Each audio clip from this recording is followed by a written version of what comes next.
Hello and welcome to this edition of Money, Money, Money. I'm Sumera Apti. Well, Diwali is almost upon us, and that means that the wedding season is also almost here. The end of the year is time when people are getting busy trying to get married, and around this time is when a lot of people would be preparing for that. And I know that, all Indian families have a long list of things they want to get through when people are getting married. But one aspect that sometimes gets ignored is financial compatibility between the couples. What does this mean? Why is it important? Joining in to explain all of that is Kalpesh Ashar of Full Circle Financial Planners and Advisors. Kalpesh, thanks very much for joining in. So we've heard of, romantic compatibility, but financial compatibility is a relatively new term. What does it exactly mean and why is it important? Thanks, Camilla, for having me on the show. And like you rightly said, that romance is at one place, but finance is that underlying cushion which probably, helps that romance prosper. So that financial compatibility is a must, in today's time, especially when we have, couples who are mainly, we have a family which is dual income earning, and lots of aspirations are built in, and lots of, challenges are there, and that is where this financial compatibility between couples comes in. Now, with due respect to the individual financial status of the husband and the wife, it is very necessary that I would say at least 80% to 90% of the compatibility is in sync and is in motion when a couple is full-fledged into a marriage. So we begin with a stage where we have this financial compatibility divided into three aspects, I would say.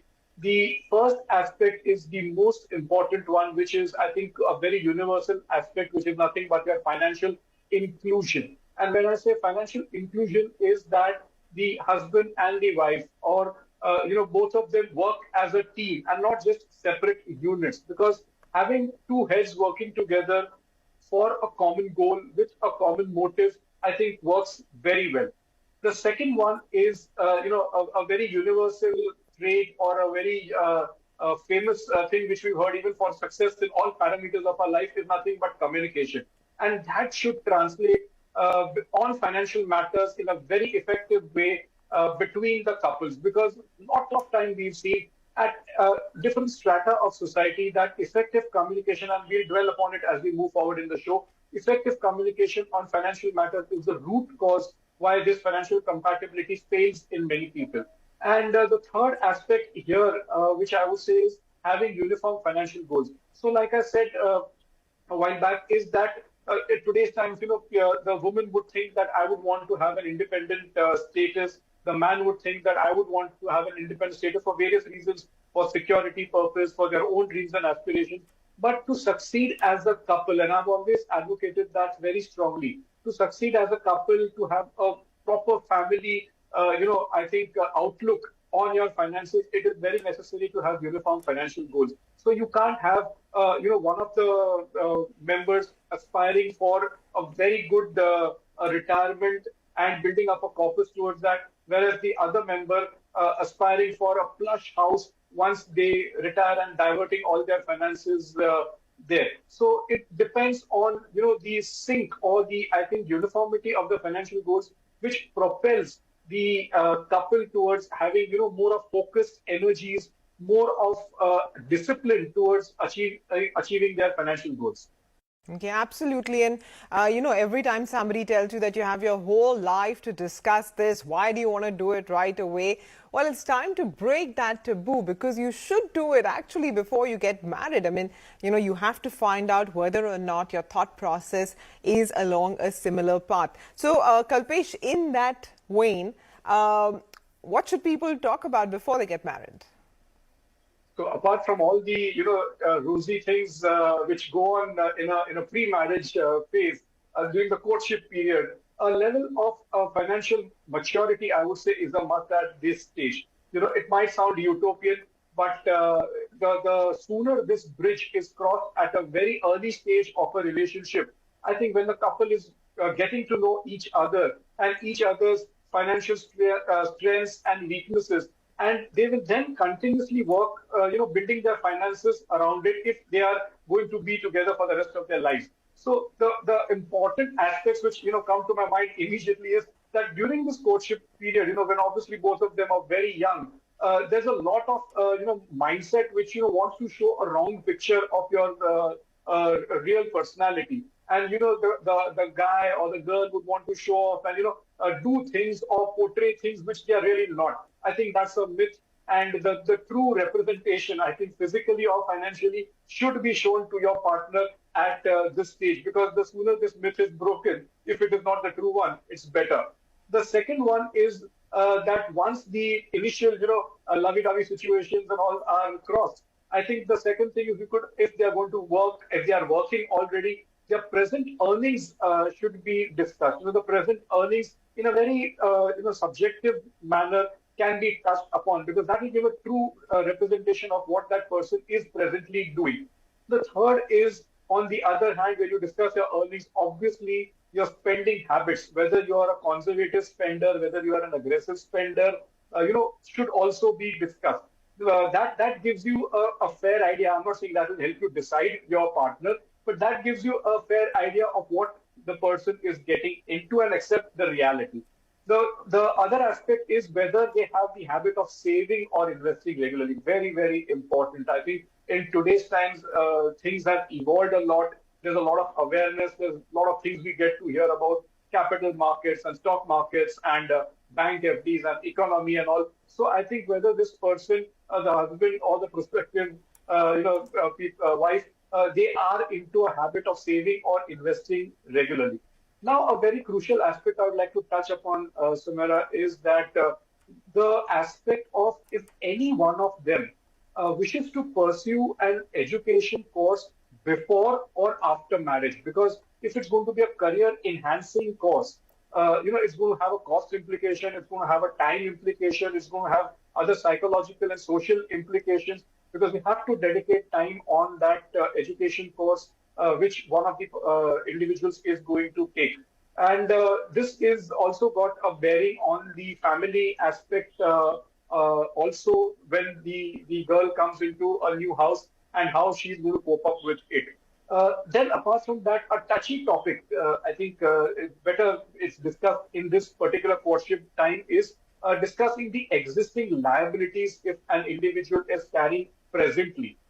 So if he's carrying a loan which he's already under, payment status, or the family is undergoing some personal repayments which they have to make. So the sooner these things are discussed, I think it's better that it's sorted out at this particular stage itself.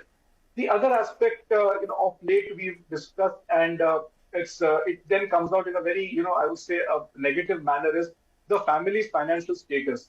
The true picture has to be represented, that apart from you, whatever you are, and whatever is your status, your family's financial status also needs to be discussed, because that is where your rest of the life is going to be, spent. You don't just marry an individual, you marry a family in Indian culture.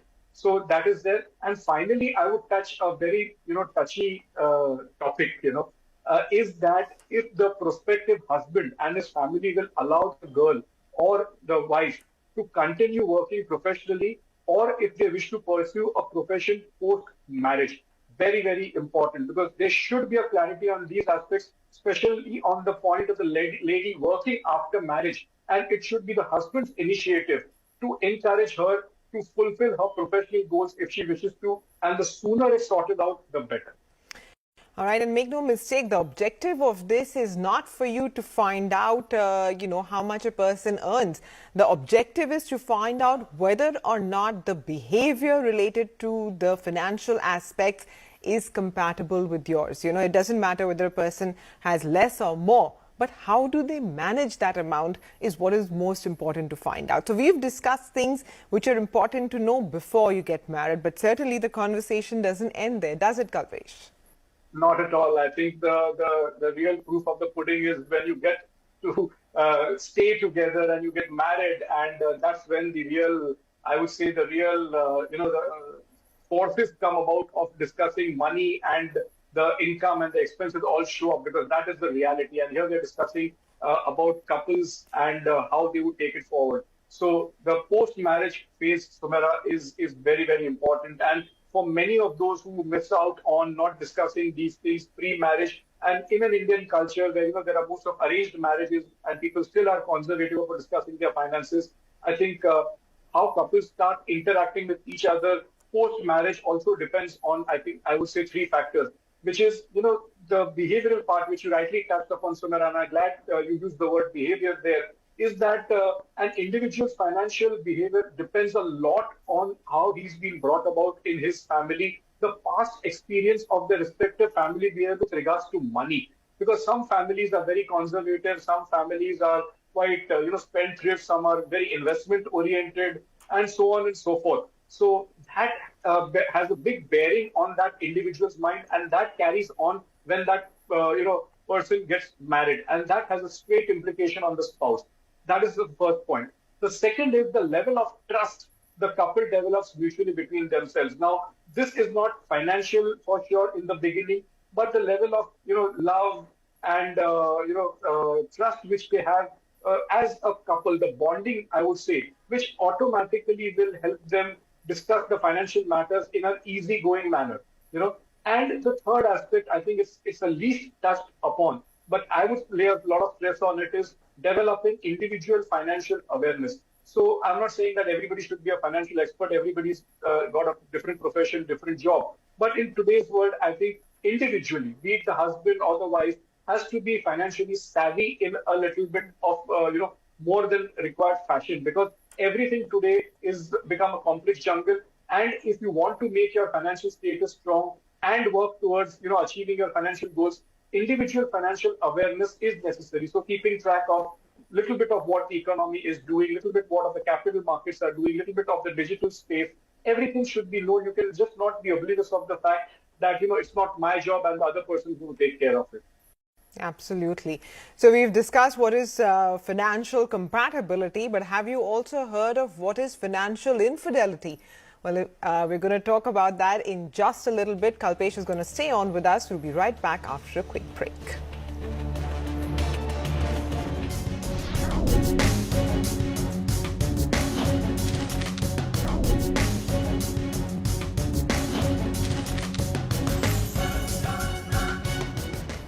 Hi, welcome back to Money, Money, Money. Kalpesh, Ashar of Full Circle Financial Planners and Advisors is with us.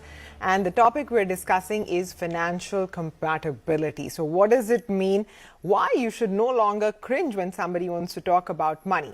But Kalpesh, as important it is for couples to be financially compatible, it can't always work out very well, right? There could still be areas where trouble could arise. So what are those areas and how can couples be wary of them? Sumera, a lot of this is practically a behavioral aspect, like we covered in the first aspect, and most of it are non-financial, mindsets also. So, the buzzword here is mindset, and it stems from a lot of, human behavioral traits which we all have as human beings, and I think no one is spot clean in that. So, like you use the word financial infidelity, I think going on the same thing where you are not really attuned to making it happen in the right way, the ethical way. There are certain points which I think need to be classified as hardcore mistakes, and I list them one by one. So first one is that many of the individuals, I think here I would like to say many men don't feel like really disclosing their real income due to various reasons to their wives. I think. And sometimes it emanates from very, very weird and queer things you cannot even think about. Why do not they disclose the real income? It could be as trivial and as stupid things like not to let the wife spend more in the house, or to inflate their own ego. Either way, whatever it is. But hiding the real income, even from their own spouse, is, I think, a big mistake many people make. And the wife has no clue as to what is the actual income of their household as well.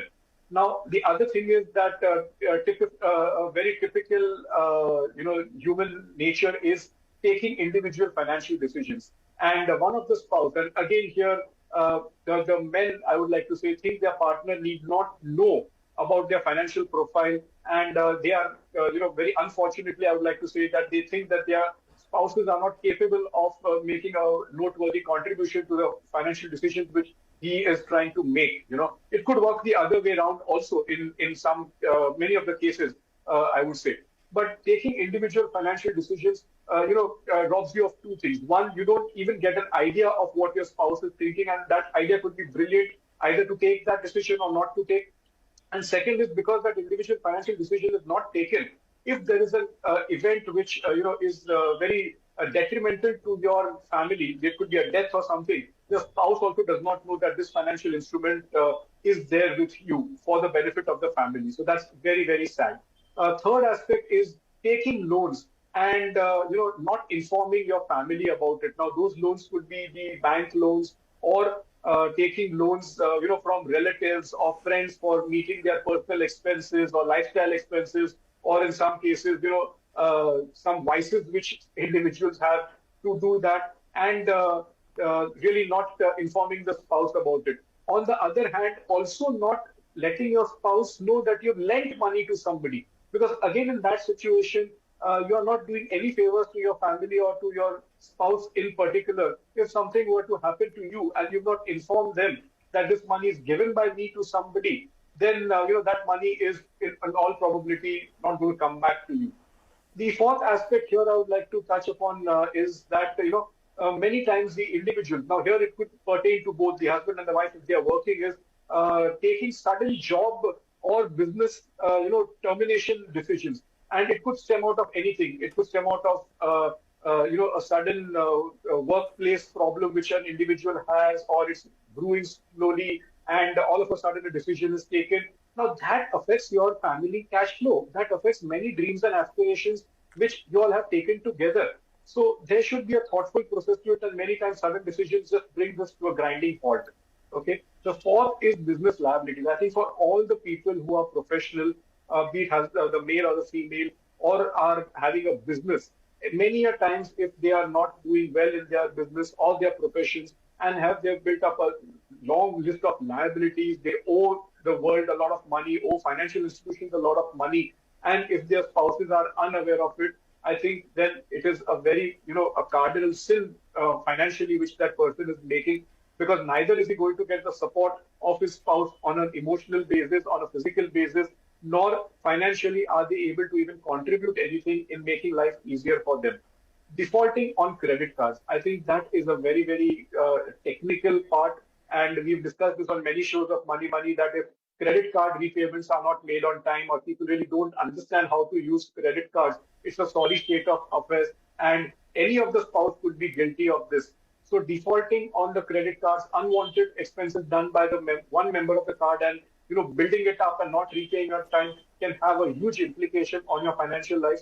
And like I said earlier, is financial goals which are not aligned with each other. This can really be a major setback to the future of the couple, as it is necessary for both the members to have their focus and finances on achieving their short-term or their long-term financial goals together.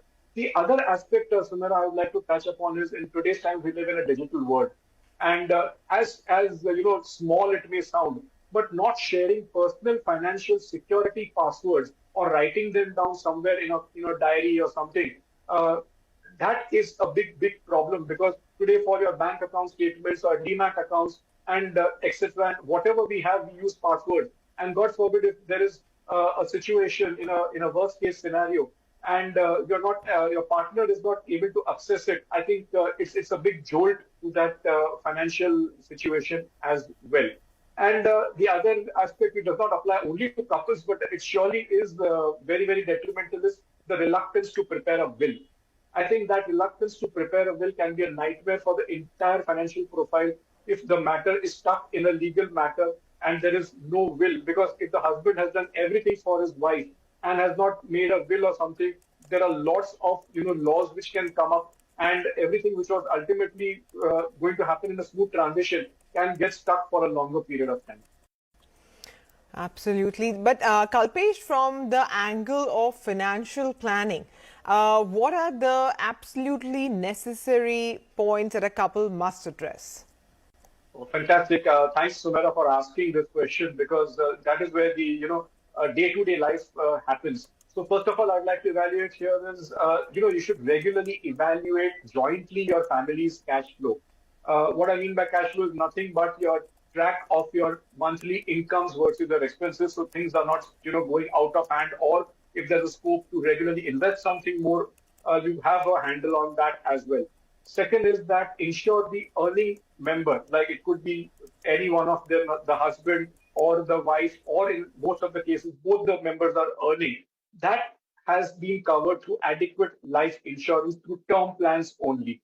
And both are, covered adequately if it's a dual working couple. The third aspect in today's times, which people now have realized in the last couple of years, learned it the hard way, is that adequate health insurance for the full family, just not the husband or the wife, because the kids or the dependent parents also have a bearing on this.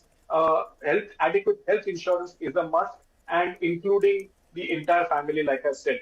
And the last thing, which was a part and parcel of the earlier point as well, is, every time we discuss a lot of points, the couples would discuss a host of things, shifting and lifestyle and going on vacations and having dinner and going for movies. I think they should discuss financial matters, even externally what's happening between themselves, apart from setting up their own financial profile. So they will be in the hang of things, and they'll not be completely aloof to what's happening externally in the financial world. Okay. So, Kalpesh, just to wrap it up then, we're almost out of time. Is this easier said than done? What has been the experience that you've had working with couples? Is there wide acceptability for talking about financial compatibility?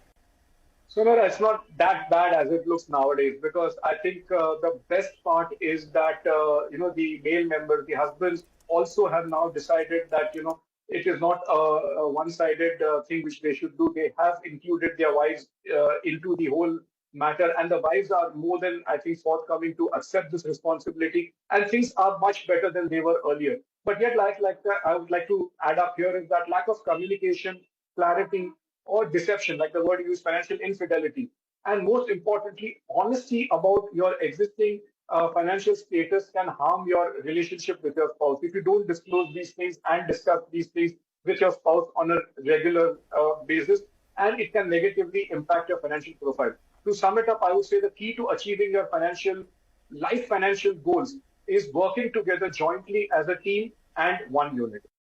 All right, Kalpesh, thanks very much for joining in to talk about this important subject. So whatever be your domestic situation, whether you're living in a nuclear family or a joint family, whether both spouses are working or only one, whether you have kids or not, doesn't matter.